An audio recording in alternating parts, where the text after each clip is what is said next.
예수님께서 손을 내밀어 그 나병 환자에게 대시면서 내가 원하노니 깨끗함을 받으라라고 말씀하시자 그 나병 환자가 즉시 병이 깨끗하여졌습니다.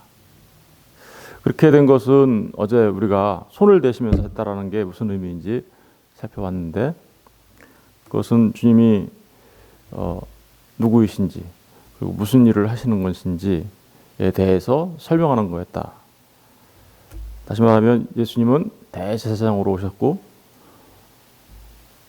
영원한 속죄를 드리시는 대제사장, 그리고 영원한 속죄가 드려지는 곳인 그 하늘 성전으로 오신 거죠. 그죠? 그리고 뿐만 아니라 주님은 손을 대셔서 의로우신 주님이, 죄 없으신 주님이 죄로 역임을 받으시는, 그죠? 죄인과 동일화되는 그런 모습을 우리에게 보여준 거다라고 이제 살펴봤습니다. 그렇게 깨끗하여지자 예수님께서 나병 환자한테 이렇게 얘기합니다. 삼가 아무에게도 이르지 말고. 삼가 아무에게도 말하지 말아라. 지금 나병이 이렇게 깨끗하게 났는데 나병을 고쳐주셨잖아요. 그러면 저와 여러분은 어떨 것 같아요?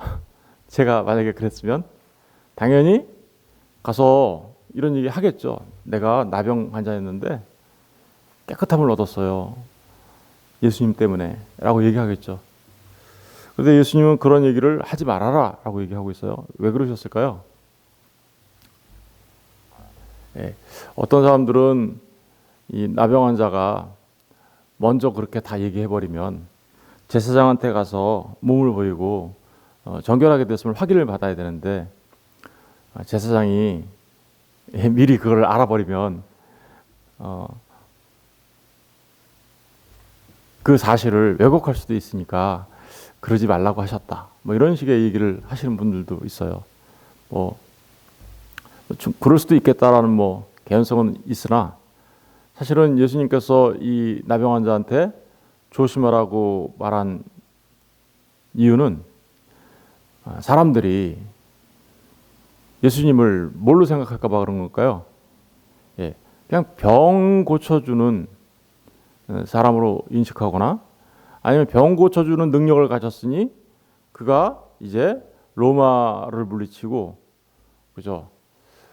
이스라엘을 다시 회복하는 정치적 메시아로 오해할까 봐 그러신 거죠. 사람들은 병을 고치면 자신이 병 고침을 받았다라는 그 사실에만 집중해요. 그리고 진짜 그 병을 고쳐주신 예수님이 어떤 분이신지에 대해서는 이제 어떻게 돼요? 오해를 하게 되는 거죠. 단순하게 그 일을 하러 오신 것이구나, 이렇게. 근데 그런 이제 오해를 방지하시기 위하여 이렇게 사람들에게 삼가 아무에게도 이르지 마라. 특별히 예수님께서는 무슨 일을 하러 오셨나요? 십자가에 달려 죽으심을 통하여서 우리를 영원히 깨끗하게 하시기 위하여 오셨는데, 그 사실을 사람들이 오해할까? 그런 것 때문에 주님이 지금 이렇게 아무에게도 말하지 마라. 아직 때가 어떻게요? 아직 안 되었다라는 내용을 지금 얘기하고 있는 겁니다. 그러면서 이렇게 얘기하죠. 너는 다만 가서 제사장에게 내 몸을 보이고 모세가 명한 예물을 드려 그들에게 입증하라. 그렇죠? 그러니까 얘기하지 말고 가서 제사장한테 가서 내 몸을 보여서 모세가 명한 예물을 드려 그들에게 입증하라. 뭘 입증할까요? 자기가 정결하게 된 것을 입증하라는 거였죠. 근데 여러분, 이분이 가서 얘기했을까요, 안 했을까요? 주님이 이렇게 얘기했는데, 가서 아무한테도 얘기하지 마 이렇게 얘기했는데 이야기했어요. 어떻게 할 수 있을까요? 그거 잠깐 확인하고 넘어갈게요. 마가복음 2장. 마가복음 1장입니다. 1장 40절부터 보시면 이 나병 환자 깨끗하게 된 사건이 나오는데, 똑같이 44절 보세요. 이르시되 삼가 아무에게도 아무 말도 하지 말고 가서 내 몸을 제사장에게 보이고 내가 깨끗하게 되었으니 모세가 명한 것을 드려 그들에게 입증하라 하셨더라. 45절 보세요. 그러나 그 사람이 나가서 이 일을 많이 전파하여 널리 퍼지게 하니 어떻게 했어요? 가서 사람들한테 말해가지고 널리 퍼지게 했어요. 그러므로 예수께서 다시는 드러나게 동네에 들어가지 못하시고 오직 바깥 한적한 곳에 계셨으니 사방에서 사람들이 그에게로 나오더라.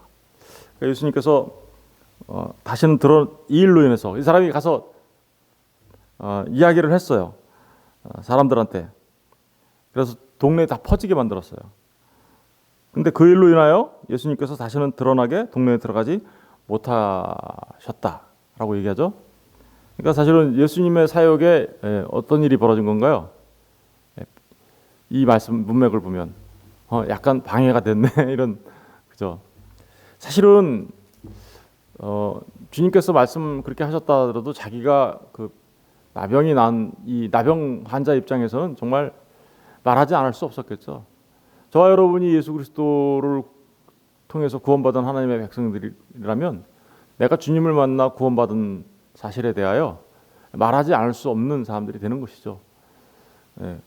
어쨌든 그 기쁨 때문에 이야기할 수밖에 없었던 나병 환자 우리가 충분히 이해가 돼요. 그러나 어쨌든 주님의 명령을 어긴 거기 때문에 주님께서 자유롭게 활동하지 못하는 이런 일이 벌어지게 된 것이죠.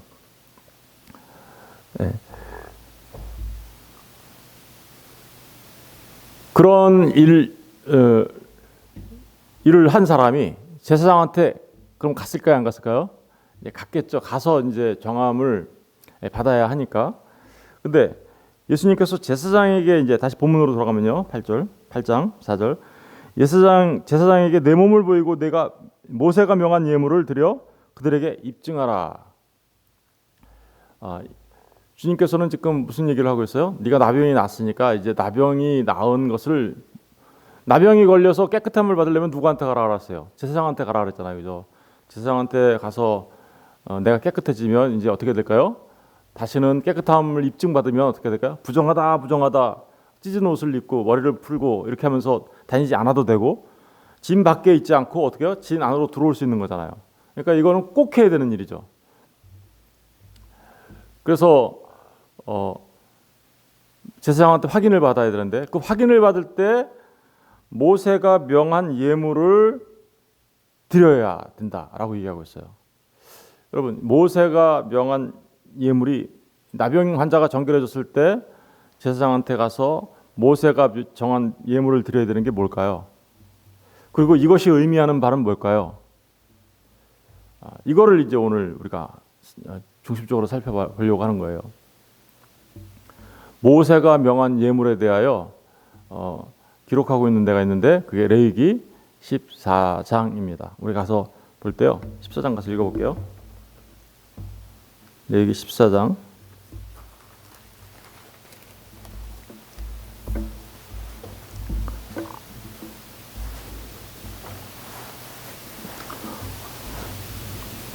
레위기 14장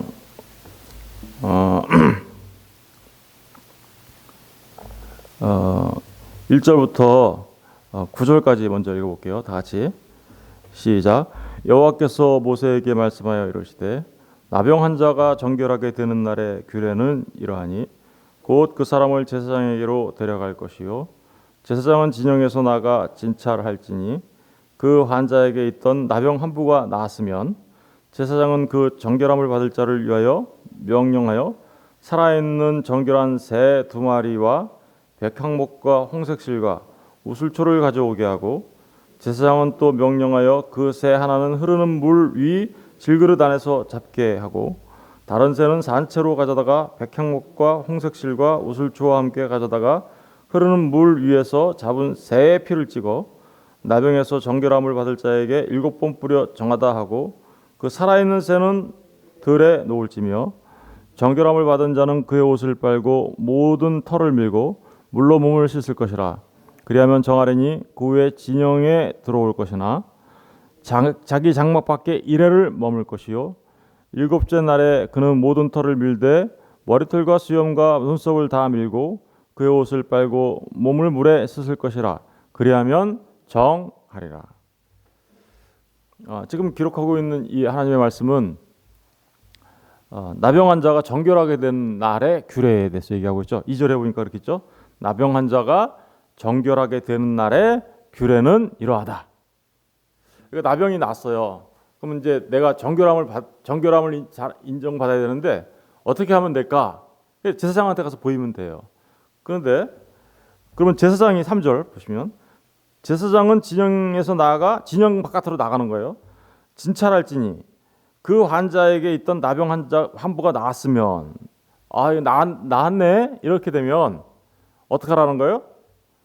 제사장은 그 정결함을 받을 자를 위하여 명령하여 살아있는 정결한 새 2마리와 백향목과 홍색실과 우슬줄을 가져오게 하고 제사장은 또 명령하여 그 새 하나는 흐르는 물 위에 질그릇 안에서 잡게 하고 다른 새는 산채로 가져다가 백향목과 홍색실과 우슬초와 함께 가져다가 흐르는 물 위에서 잡은 새의 피를 찍어 나병에게에서 정결함을 받은 자에게 7번 뿌려 정하다 하고 그 살아있는 새는 들에 놓을지며. 그러니까 어떻게 하라는 거냐면 이렇게 하라는 거죠.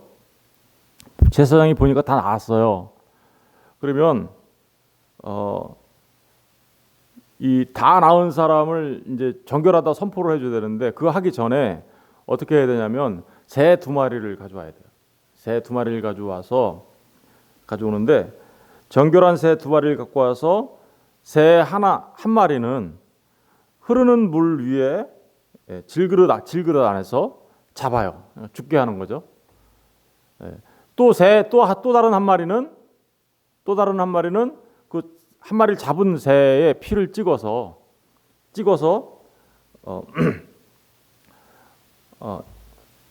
나병 환자에게 7번 뿌린 다음에 그 살아있는 새는 어떻게 해요? 그 산채로 살아있는 새는 날려 보내주는 거예요. 날려 보내주는 거죠. 그렇게 하면 된다. 그렇게 하면 그 일 이후에 7일째까지는 진 밖에 머물고 있다가 이제 8일째 되는 날 진 안으로 들어올 수 있는 거죠. 이제 그런 얘기를 지금 하고 있는 거예요. 그런데 이 제사장한테 가서 정결함을 받는 이 규례 이야기가 지금 모세에게 명한 일이죠. 그거를 지금 이 일을 그러니까 주님이 아까 그 나병 환자한테 너는 이제 정결하게 됐으니까 깨끗하게 됐으니까 제사장한테 가서 이 일을 해라고 얘기한 거죠. 그렇다면 제사장한테 가서 이 지금 새 2마리를 들고 와서 해야 하는 이 일, 그것이 무엇을 말하는 걸까? 모세에게 명한 예물을 제사장한테 드려라. 그게 무엇을 의미하는 걸까? 이걸 우리가 생각해 봐야 되는 거죠. 그렇게 하라고 말씀하신 게 주님이시니까 거기에 담겨져 있는 어떤 의미가 있길래 주님이 이렇게 하시는 걸까? 주님은 그 레위기 율법이죠. 그 율법을 무시하지 않으셨어요. 그러면서 이 율법대로 하라고 얘기하셨어요. 그러면서 그 일을 함으로써 이런 메시지를 던지기로 알려주시는 거죠. 우리한테. 어떤 메시지를 주는 겁니까? 나병 환자, 그 고칠 수 없는 나병 환자가 낫게 된 것은 내가 하는 어떤 일 때문에 낫게 된 거야. 이런 의미예요. 내가 해야 할, 그렇죠? 나병 환자가 지금 병에 났어요. 그런데 그 병에서 나은 것은 주님이 손을 대고 나아라, 내가 원한다라고 하니까 났어요. 그런데 그렇게 나은 것은 주님이 반드시 내가 이 일을 해야 되는 거야라는 것을 말해주고 있는 거예요. 이 지금 모세에게 드리는 예물을 드려라라는 말이 내가 반드시 그 일을 해야 네가 정말 정결하게 되는 거야. 어떤 일일까요? 그렇죠. 이 모세에게 드린 예물 이것은 그야말로 예수님께서 행하실 저와 여러분의 죄를 그 나병 환자를 정결하게 하기 위하여 하시는 일, 우리 죄를 사함받게 하시려고 하시는 일. 그게 무슨 일이겠어요? 십자가에 달려 죽으시는 일이시겠죠. 지금 그 얘기를 하는 거예요.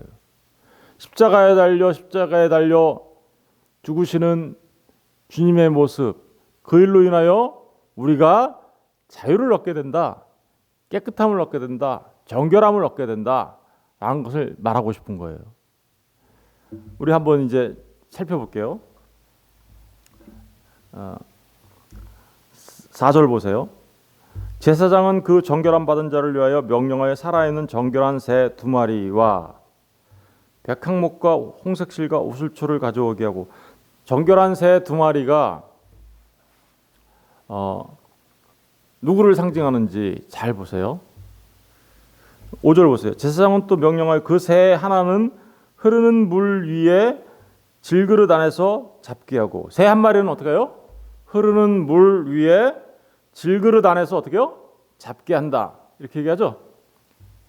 여러분, 흐르는 물, 이거는 한마디로 말하면 무슨 말이냐면요, 생수라는 말이에요. 생수. 여러분, 생수가 의미하는 바가 뭐죠? 그 배에서 생수의 강이 흘러나리라. 성령 하나님을 말하는 거죠. 예, 기억나시나요? 예. 그런 의미를 지금 머릿속에 잘 이렇게 해보세요. 그 흐르는 물 위에 질그릇 안에서 잡게 한다. 질그릇은 뭘까요? 그렇죠. 그 하나님이 우리 질그릇과 같은 육체를 입고 이 땅에 오셨다라는 말이에요. 우리 그 고린도후서에 가서 보면 그 보배를 우리가 질그릇 안에 가졌다 이렇게 얘기하잖아요. 우리 몸을 뭘로 얘기해요? 질그릇으로 얘기하잖아요. 그죠?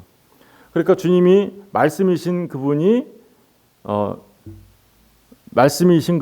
육체로 이 땅에 오신 것, 다시 말하면 성육신하신 것, 그것을 질그릇에 담아라는 말이에요. 그러니까 새 한 마리는 흐르는 물 위에 질그릇 안에서 잡게 한다. 그 무슨 얘기예요? 이 땅에 오셔서 성령을 기름 부음을 받으시고, 흐르는 물, 그죠? 기름 부음을 받으시고 육체로 오셔서 죽으시는 예수 그리스도를 그대로 상징하고 있는 거예요. 이 새 한 마리의 죽음은. 그리고 특별히 그 새 한 마리를 잡을 때 다른 새는 산채로 가져다가 백향목과 홍색실과 우슬초와 함께 가져다가 흐르는 물 위에서 잡은 새의 피를 찍어. 그러니까 백향목과 홍색실과 우슬초, 그걸로 이렇게 피를 찍어 가지고 다른 새에다가 이렇게 바르라고 그러죠. 그 무슨 백향목과 홍색실과 우슬초, 이거 뭘 말하는 걸까요? 백향목은 뭐예요? 나무죠. 그죠? 여러 가지 의미가 여기 안에 있기는 한데 단순하게 생각해 보세요. 백향목, 홍색실. 홍색실은 뭐예요? 예수님께서, 나무는 뭐예요? 십자가. 홍색실은 뭐예요? 예수님께서 십자가 달리러 가실 때 무슨 옷 입었어요? 자색 옷 입었죠. 왕이라는 의미라고 하면서 사람들이 조롱하면서 입혀줬잖아요. 그리고 우슬초는 뭐예요? 우슬초는 정결케 할 때, 우슬초가 여러분 그 생각나시죠? 6월절 어린 양의 피를 무설주에 바를 때 뭘 사용했어요? 우슬초로 이렇게 피를 찍어서 발랐잖아요. 그죠? 어린 양의 피를. 그리고 다윗이 뭐라 그래요? 나의 심령을 깨끗하게 하실 때 우슬초로 나를 씻어주소서, 이렇게 얘기하잖아요. 그죠? 바로 그러니까 이 얘기는 백향목과 홍색실과 우슬초는 그야말로 그대로 예수님의 십자가 사건을 그대로 드러내고 있는 거예요. 그대로 말하고 있는 거예요. 그러니까 이 땅에 육체로 오셔서 질그릇 같은 우리의 사람의 모습으로 오셔서 십자가에 달려 죽으시는 예수 그리스도의 모습을 그대로, 지금 새 한 마리는 죽게 하고 그 피를 찍어서 다른 새한테 찍어서 발라라라는 얘기가 이런 얘기를 하는 거죠. 예수님의 십자가의 죽음을 통하여 새 한 마리가 어떻게 해요? 완전한 자유를 누려, 이런 의미를 하는 거죠. 여기 7절을 보시면 나병에서 정결함을 받을 자에게 7번 뿌려 정하다 하고 그 살아있는 새는 들에 어떻게 해요? 놓을지며. 한 마리 새는 그러니까 어떻게 돼요? 자유롭게 날아가죠. 다시 말하면 예수님의 십자가의 죽으심을 통하여 우리에게 뭘 가져다 준다는 거예요? 자유, 정결함, 깨끗함. 그 얘기를 지금 하고 있는 거죠. 그러니까 이 일을 누가 하신다라는 거예요. 아까 모세에게 정한 예물을 제사장한테 갖다 주면서 네가 깨끗해진 것을 확인받아 입증해 라고 얘기하신 것은 네가 그렇게 깨끗하게 나온 건 내가 십자가에 달려 이렇게 피 흘려 죽음을 통하여 네가 깨끗함을 입은 날아가는 한 마리의 자유로운 새처럼 되는 거야. 여러분 이 얘기가 로마서 8장에 나오죠. 로마서 8장에 뭐라고 나와요? 로마서 8장을 가서 볼게요. 로마서 8장 1절. 로마서 8장 1절 249페이지 우리 다 같이 한번 읽어볼게요. 시작.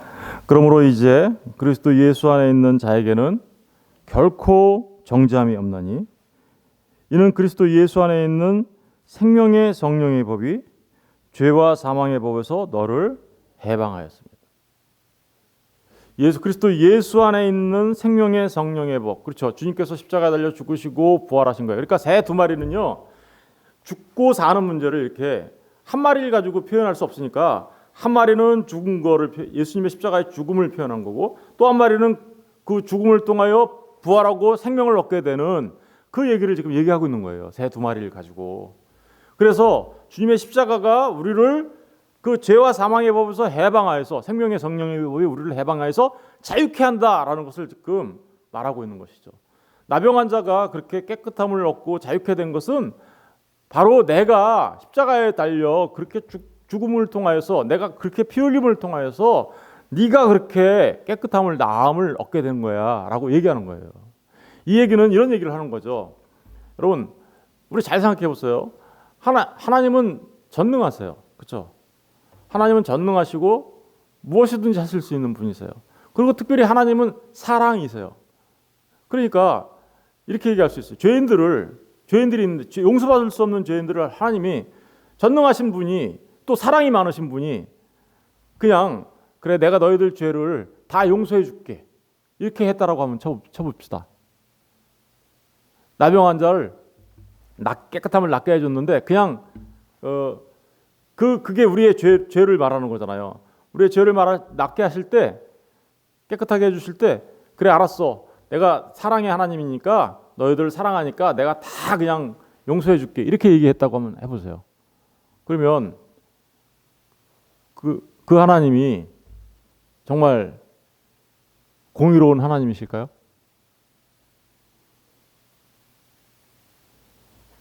예를 들면 사람을 죽인 살인자가 있는데 그 살인자를 그래 죄 없다고 해줄게. 자기가 최고의 권력자라고 해서 죄 없다고 내가 해줄게. 이러면 그 권력자가 정말 그 사람을 용서한 사랑의 권력자라고 얘기할 수 있어요? 아니면 불의한 권력자라고 얘기할까요? 간음한 자가 있어요. 도둑질한 자가 있어요. 그냥 내가 다 용서해 줄게. 용서한다는 측면에서는 사랑이라고 말할 수 있을지 모르지만 법을 완전히 무시하고 살인자든 뭐든 그냥 다 용서한다면 불의한 자가 되는 거죠. 다른 사람이 불법을 했는데 그 불법을 그냥 그대로 괜찮아라고 말한다면 그죠? 나 또한 뭐가 되는 거예요? 불의한 자가 되는 거잖아요. 공의로운 하나님께서 사랑하시니까 사람의 죄를 용서하시길 원하지만 그냥 용서했다고 쳐보세요. 그러면 하나님은 공의로운 하나님이 아니시죠. 그래서 하나님은 어떻게 해요? 그 사람을 용서하기를 원하시는데 그래서 어떻게 해요? 그 공의로운 하나님은 사람을 사랑해서 사람을 용서하기를 원하시는데 그냥 용서하면 불의한 하나님이 되니까 하나님이 스스로 질그릇 안에 그죠? 말씀이신 하나님이 이 땅에 사람으로 오셔서 그죠? 의로우신 사람 죄 없으신 사람으로 오셔서 죄 있는 우리들을 대신하여 죄인들이 받아야 될 그 형벌을 십자가에서 다 받으시고 그 일을 통하여 이제 그 죄 있는 사람들을 죄사함 받게 하고 용서케 하시려고 하는 그런 내용이 여기 담겨져 있는 거죠.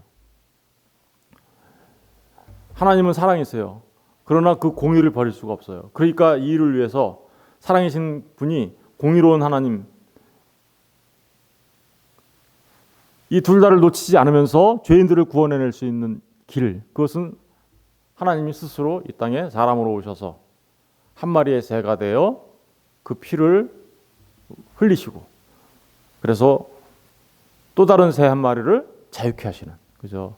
그 일을 하신다라는 내용을 지금 그 모세의 예물에 담겨져 있는 요 제사장 나병 환자의 정결 규례를 통해서 우리한테 알려주고 있는 것입니다. 이렇게 나병 환자가 그렇게 정결 규례를 하고 나면 7일 동안 짐 밖에 머무르고 있어요. 그러다가 8일째 되는 날 들어옵니다. 8일째 들어오는 날이 이제 10절부터 쭉 기록하고 있는 건데 내용은 그겁니다. 5가지 흠없는 순양 2마리가 1년 된 흠없는 어린 암양을 가지고 그리고 고운 가루 이런 걸 가지고 제사를 지내요. 다 제사를 지내는데 무슨 제사를 지내냐면 우리가 알고 있는 5가지 제사를 지내요. 무슨 제사요? 속죄제, 속건제, 그리고 번제, 소제 이런 제사를 지냅니다. 그리고 제사를 지내고 나면 그 8일째 되는 날 그가 이제 어떻게요? 진 안으로 들어올 수 있어요. 8일째. 8. 뭘 말하는 걸까요? 그렇죠. 하나님께서 6일 동안 창조하시고 7일 동안 창조하신 거죠. 7일 그리고 7번째 날 쉬셨는데 창조가 완성되자 그 창조가 인간의 죄로 인하여 그죠?